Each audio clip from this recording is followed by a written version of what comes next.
வணக்கம் திரு ஐயநாதன்.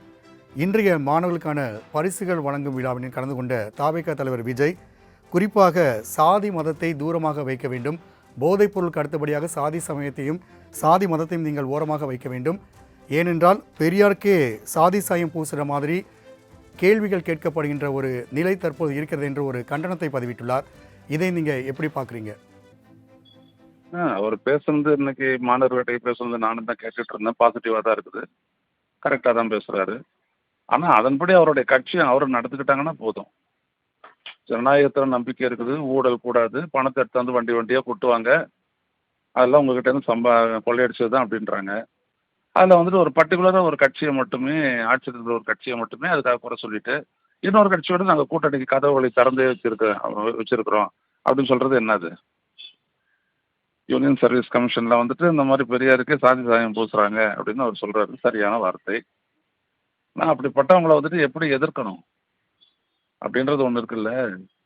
வலிமையா எதிர்க்கணும்ல. பட்டும் படாமல் தொட்டும் தொடாமல் அப்படியெல்லாம் செய்யக்கூடாது. அது எப்படி இவர் மீது நம்பகத்தன்மை ஏற்படுத்தும். அதே மாதிரி நீட்டையும் தாண்டி உலகம் இருக்கு அப்படின்னு சொல்றாரு. உண்மைதான். ரொம்ப சரி. அதே நேரத்துல நீட்டு அப்படின்ற அந்த உரிமை போராட்டத்துல வந்துட்டு தாவேக்கா அளிக்கக்கூடிய பங்கு என்னவா இருக்கும் சொல்லணும்ல. இப்போ இது வந்துட்டு முதலாண்டு, இவர் ஏற்கனவே பல முறை, இது 3வது ஆண்டுன்னு நினைக்கிறேன், அவர் மாணவர்களுக்கு கொடுக்கக்கூடியது. அவருடைய பேசுறது வழியா இவர் மக்கள்கிட்ட தான் பேசுறாரு. எனவே அதுல வந்துட்டு ஒரு கட்சியினுடைய தலைவராக இருக்கக்கூடிய விஜய் என்ன பண்ண போறாரு அப்படின்றது ரொம்ப முக்கியம். நீட்டை பத்தி வெறும் குறை சொல்லக்கூடிய ஒரு அரசியல் தான் பண்ண போறாரா, இல்ல அதற்கு எதிரான ஒரு மக்கள் இயக்கம் கட்ட போறாரா அப்படின்ற கேள்விகள்லாம் எழுது இல்லையா? சும்மா நம்ம பேசுறதுனாலே ஒண்ணு நடந்துரும் அப்படின்னு எதிர்பார்க்கறது வந்துட்டு அது ஒரு அரசியல் கட்சி அப்படி சிந்திக்குது அப்படின்னோம்னா அவங்களை என்னன்னு சொல்ல முடியும்? அவங்களுக்கு தெரியல இந்தியாவுடைய அரசியல் நடைமுறை அப்படின்றது தான் தெரியுது. போராடணும். போராடித்தான் இனி இவர் சொல்லக்கூடிய பேர்கள் ஐயா தந்தை பெரியாருன்னா பாத்தீங்க அப்படின்னோம்னா அவர் போராடினதுதான் சமூக நீதி அப்படின்றதே ஒண்ணு வந்துச்சு. போராடணும். அந்த போராட்டத்திற்கு இளைய தலைமுறை வரவேற்கிறார் அப்படின்னு நம்ம பார்க்க முடியாதா? இல்ல அப்படின்னா போராட்டம்ன்ற வார்த்தையும் அவர்கிட்ட வரலையே. அவர் அதை கடந்துட்டு தான் போறாரு. அதெல்லாம் அப்படி இல்லை. போராட்டத்தை பத்தி என்னைக்குமே அவர் பேசுறது கிடையாது.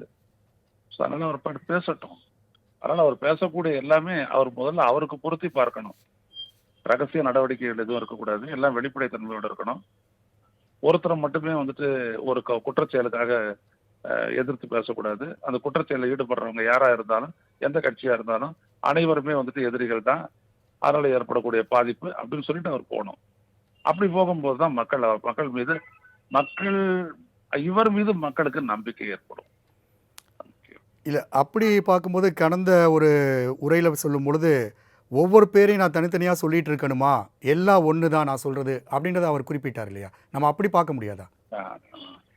அந்த ஒரு 2-3 நாளைக்கு முன்னாடி அந்த கட்சியினுடைய ஒருத்தர் வந்துட்டு சொல்றாரு, திமுக பாஜக தவிர யாரோட வேணாலும் கூட்டணி வைப்போன்ட்டு. இப்போ சொல்லுங்க இவங்களுடைய ஊழல் எதிர்ப்புன்றது சரியான நிலைப்பாடு அப்படின்ட்டு. எனவே எல்லாம் வந்துட்டு வாயு உதட்ட உபச்சாரம்னு சொல்லுவாங்க. அந்த மாதிரி சும்மா ஒரு வாய்மொழியாவே பேசிட்டு போறது அப்படின்றதெல்லாம் வேற. ஒரு கட்சி அப்படின்றது அதனுடைய தொண்டர் பலத்தை கொண்டு சாதிக்கணும். அதான் ரொம்ப முக்கியம். ஆட்சிக்கு வரட்டும், அதிகாரத்துக்கு வரட்டும் அப்படின்னோம்னா அதிகாரத்துக்கு வந்து மட்டும் இவரால் என்ன செய்ய போறாரு அப்படின்ற ஒரு எண்ணமும் ஏற்படும். பார்க்கலாம். தொலைபேசி வாயிலும் உங்களுடைய கருத்துக்களை பதிவு செய்தமைக்கு நன்றி திரு ஐயநாதன்.